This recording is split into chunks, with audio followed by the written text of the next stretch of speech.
Hi everyone, it's Elaine Hamilton from the Reiki Centre. Today, I would like to talk about pain, chronic pain in particular. So this is not referring to pain that you get because you've broken your arm or because you've put your hand on the fire or something acute pain, which essentially is a warning symbol or signal, for your body, right? Like pain is something that is there very deliberately so that we can keep ourselves safe. And when something's wrong with the body, it signals that something is wrong. Chronic pain, on the other hand, is not particularly helpful because we might have started the pain because there's something wrong with the body. For example, if you have arthritis, then you get chronic pain. If you have fibromyalgia, you get chronic pain. If you have an injury, you might start with acute pain and then it moves into chronic pain, even though there's nothing wrong anymore. And sometimes you know what the problem is, and the pain isn't helpful because it's no longer a warning system. It's moved into a kind of feedback cycle whereby it's being fed by your thoughts and your thinking and resistance. So I'd like to talk about that because maybe it helps if you're someone that's suffering from chronic pain. Maybe some of these investigations will help you to lower the severity or intensity of the pain that you're experiencing. And I say this because in 2020, my left shoulder froze up, and that's quite a common thing for menopausal, particularly women, but or menopause women, sorry. I meant in the 50s, it's more common in menopausal women. Of course, men get frozen shoulders as well. But anyway, so I struggled with that, and it lasted about 18 months. And so I went through a lot of investigation around the pain because once I got over the initial concern with what it was, took me a while to figure out it was a frozen shoulder. And then once I realized, and I was going to my osteo and I was doing my little exercises and stuff like that, it really was a waited out kind of situation. And then this year I've developed the same condition in my right shoulder. So now I'm dealing with a frozen right shoulder and going through this whole process all over again. So I have had a lot of chance over the last couple of years to really experience and experiment and dive deeper into chronic pain. And it is interesting because the second time round, it's no less painful, but it is much less suffering because I kind of know. It's a bit like for those of you lovely mothers out there who have had more than one child, you know, the second one, the pregnancy and everything is just so much easier because you kind of know what you're dealing with.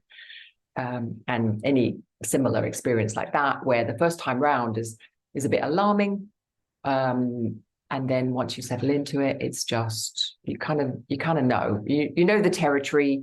Like for me, I kind of knew, right, there's going to be really intense pain for about 2 months, and then it's going to go into chronic pain. And that chronic pain will eventually, hopefully, kind of work its way through. So I guess for me, the attitude that I hold, which might be very different if you have fibromyalgia or arthritis or a condition that is really ongoing, is in my mind, this is a great opportunity for me to experiment around pain because I'm kind of hoping or knowing that it will at some point get better.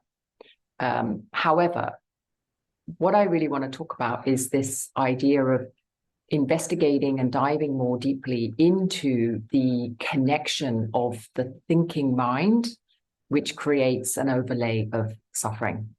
And the second thing is that often, and I'm not saying this always, but often, particularly when pain is non-localized or not connected to any particular reason, often that pain is held through a resistance in the body.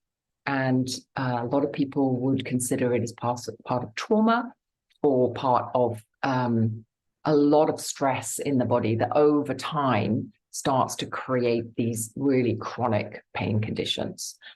So when you're working with your own pain, what tends to happen, the most natural response is you want it to go away, obviously.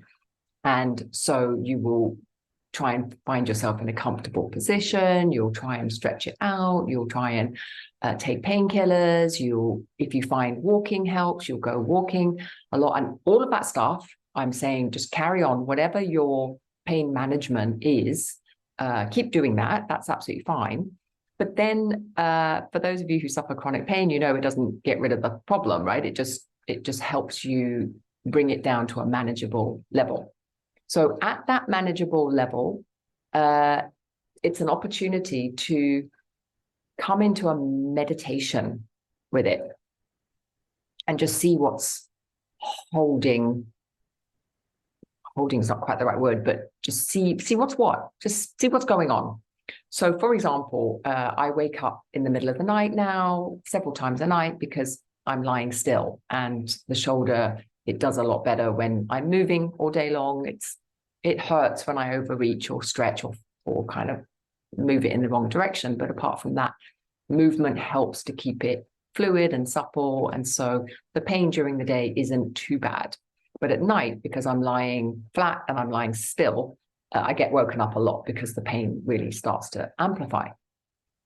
So obviously I sit up, I start to do my rotations, I start to stretch it out, I try and ease the pain. But another thing that I do is I also just meditate on the pain itself. And what that looks like is, as I'm lying there, I am feeling into the sensations. And what tends to happen is when I feel into the sensation, so what I mean by that is, for example, I'll be lying there and I notice a lot of heat. That's where it is at the moment. There's a lot of heat, there's a lot of tingling, there's a feeling of contraction. And the way that I would describe it is like, I want to rip my arm out. It's like, I just want to rip it out. It's like so uncomfortable. And I just want to get out of my own skin. But that's thoughts. So the sensations themselves would be heat, would be tingling, would be a feeling of contraction. And even the words like tightness and contraction are also thoughts. I'm interpreting the way the sensations are feeling. When you really meditate on the sensations themselves, it's kind of like you go closer to them. You get more intimate with them. You dive into it more. And the sensations just become sensations. Now, you could label it like heat, tingling, pulsing, these kinds of things. But then the descriptions of wanting to pull my arm out, or the descriptions of just, I can't bear it, I can't stand it, when will it go away? These are all thoughts. And if you can identify them as thoughts and go, all right, that's just a thought, that's not a sensation, and stay with the sensation, then what can happen is that you start to get in touch with a emotion. And that's being hidden by thinking or resistance. So the thinking is the resistance, right? It's like you dive into the sensation. Let's say for me, it's like gets really hot, there's an intensity to it. There's a kind of, it's really hard to put in words, pain, isn't it? But you know, if you're suffering from this, you know, it's kind of like this really intense. And I wouldn't even say challenging or uncomfortable, because these are also thoughts. So if you release all of your judgments around the pain sensation itself and simply stay with the sensation, then you might also notice there's an underlying emotion.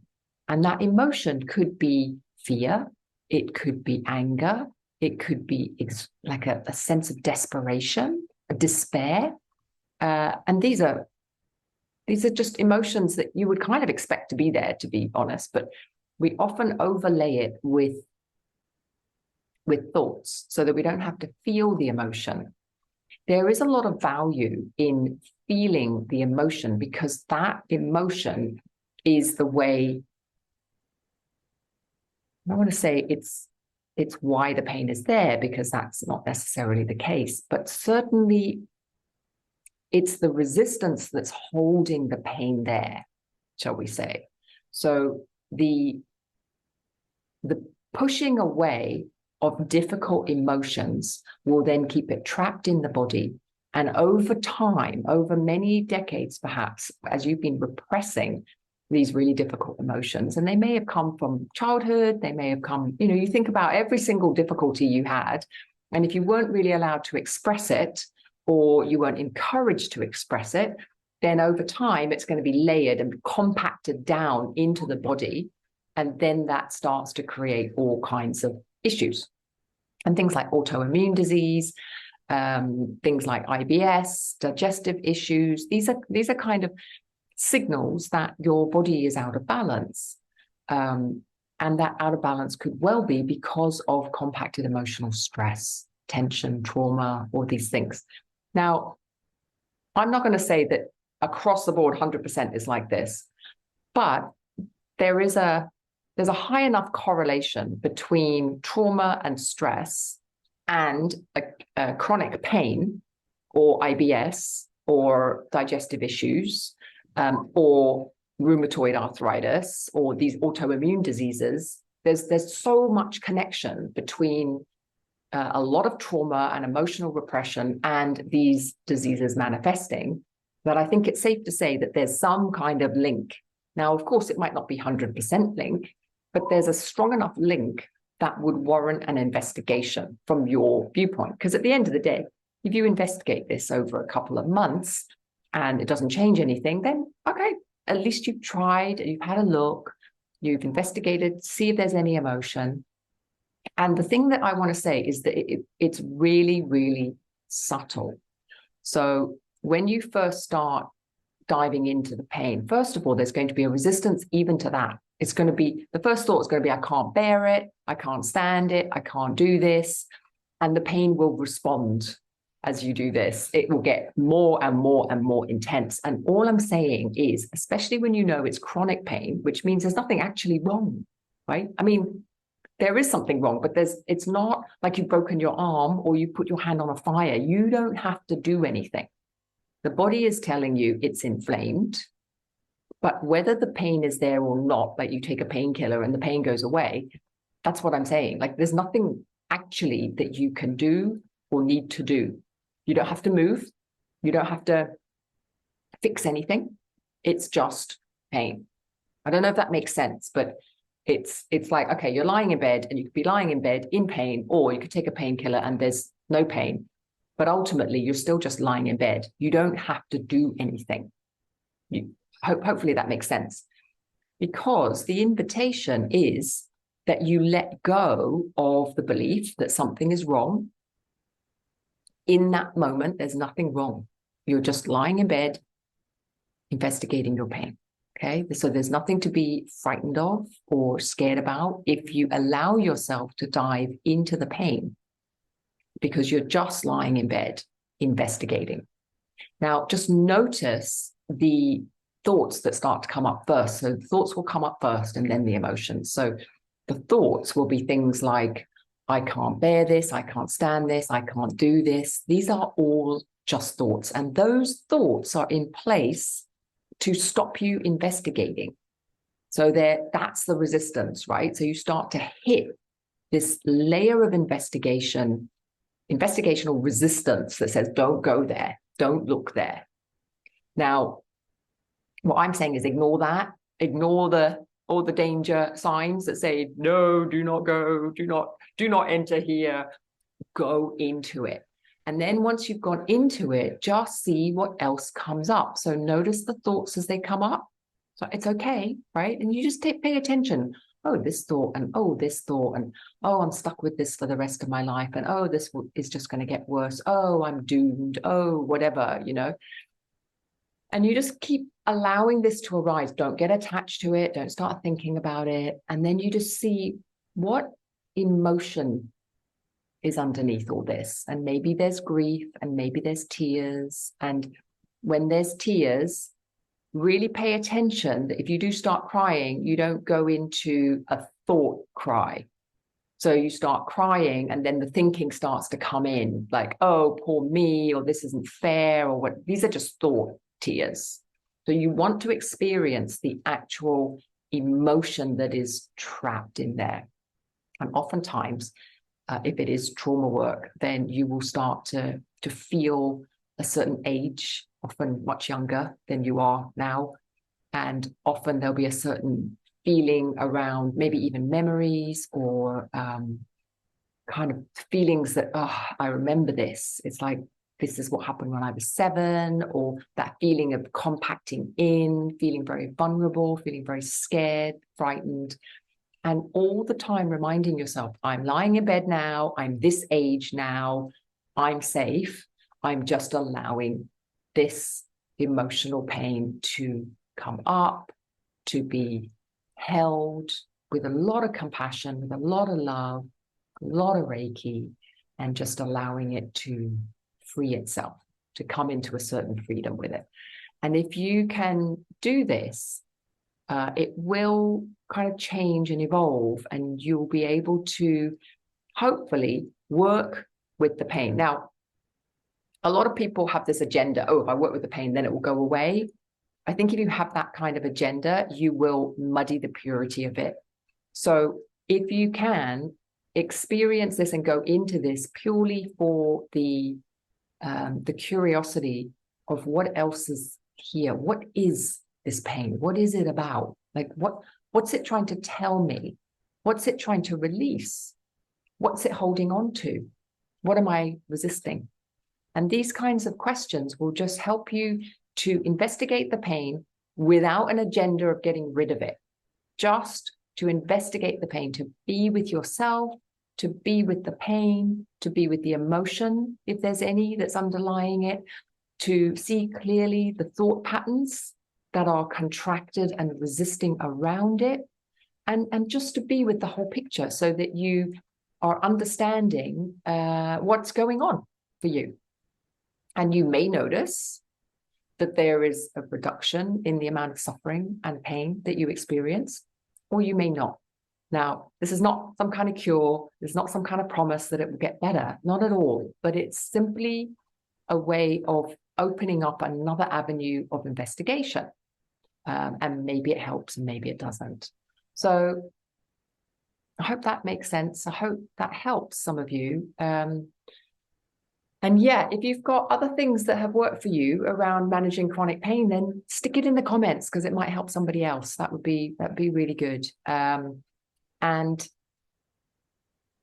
approaching pain as a signal or a message or something to be investigated, something to make friends with or to become more familiar with and unafraid of, so that you are able to dive into it more intimately, allowing it to just really take over all your senses so that you can really see what else is there. What is this? Can be a very powerful investigation. If for nothing else, it will help to reduce your suffering and your fear around the pain. And it's certainly kind of less tiring. You know, pain is very tiring and exhausting if you're resisting it all the time. So this is another way of just loosening up the body, relaxing the body, allowing you to experience the senses more fully without closing everything down. Okay, well, I hope that helps. Lots of love. Bye.